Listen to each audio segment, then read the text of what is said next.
अस्सलाम वालेकुम। अच्छा, अगर आपकी गाड़ी में फ्रंट सस्पेंशन का काम करवाने के बाद नीचे से बहुत ज़्यादा आवाज़ें आने लग जाएं तो आप परेशान हो कि ये काम करवाया तो उसके बाद भी आवाज़ आने लग गई है। अभी इस गाड़ी ने फ्रंट सस्पेंशन का मुकम्मल काम करवाया, 40-50 हज़ार रुपये इसके ऊपर खर्च किए हैं, लेकिन उसके बाद भी गाड़ी के अंदर आवाज़ें आने लग गई हैं। अब ये आवाज़ किस चीज़ की हो सकती है? सबसे पहले आप गाड़ी की मुकम्मल जो चीज़ें खोली थी उन सारे के जो नट बोल्ट खोले थे वो दोबारा से टाइट करवा लें। अगर फिर भी आपको आवाज़ आ रही है, अगर कल्टस गाड़ी है तो उसमें क्या मसला हो सकता है, और कोई अगर गाड़ी है उसके क्या मसला हो सकता है, ये मसला मैं आपको दिखा रहा हूँ। इसमें बहुत ज़्यादा आवाज़ थी, आवाज़ हमने इसकी ट्रेस की है, हमें आवाज़ कहाँ पर मिली है ये सिर्फ आपको दिखाना है कि अगर आपने परेशान नहीं होना। अगर आप काम करवाने के बाद भी आ जाते हैं, लड़के उस तरह से काम नहीं करते खुद, तो इस तरह से सस्पेंशन में आवाज़ आ जाती है। तो आइए मैं आपको दिखाता हूँ कि आवाज़ है कहाँ पर। अच्छा, इसका लोअर सस्पेंशन आर्म हमने खोल लिया, ठीक है, नीचे से मुकम्मल। अभी मैं आपको दिखाता हूँ लोअर सस्पेंशन आर्म इसका। ये देखें, इसका लोअर सस्पेंशन आर्म है।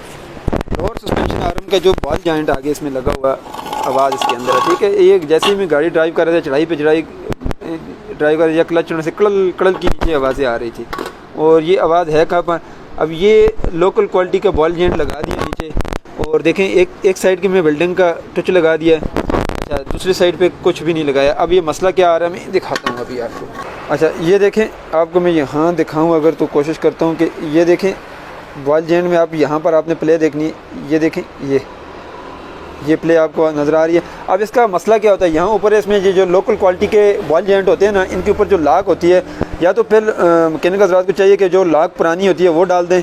अगर वो भी नहीं है तो यहाँ पर इसको दोनों साइड पे फिर एक वेल्डिंग का टच लगा दें। क्योंकि असल हाल ये नहीं होता, असल हाल ये होता है कि इसको ये जो बॉल जॉइंट है ये अच्छी क्वालिटी के डालना चाहिए। जेन्युइन डालें तो ज़्यादा बेहतर है, क्योंकि अगर जेन्युइन डालेंगे तो ये फिक्स आएगा। अगर वो भी नहीं है तो फिर मुकम्मल लोअर सस्पेंशन आर्म ही चेंज कर दें, या अगर वो नहीं है तो इसको वेल्डिंग लाजमी कर दें। एक नहीं फिर तो इसको 4 टच लगा दें, वो नहीं तो वो भी उड़ जाते हैं, 2 हो गए ना वो भी टूट जाते हैं वेल्डिंग। तो ये एक इन्फॉर्मेशन थी जो आपके साथ शेयर करनी थी। अगर आपके इस तरह की सस्पेंशन नॉइस आ जाए तो आपने परेशान नहीं होना। ये देखें कितनी प्ले आ रही है, तो आपने उन चीज़ों को सारी को दोबारा चेक करवाना है जो आपने चेंज की हो।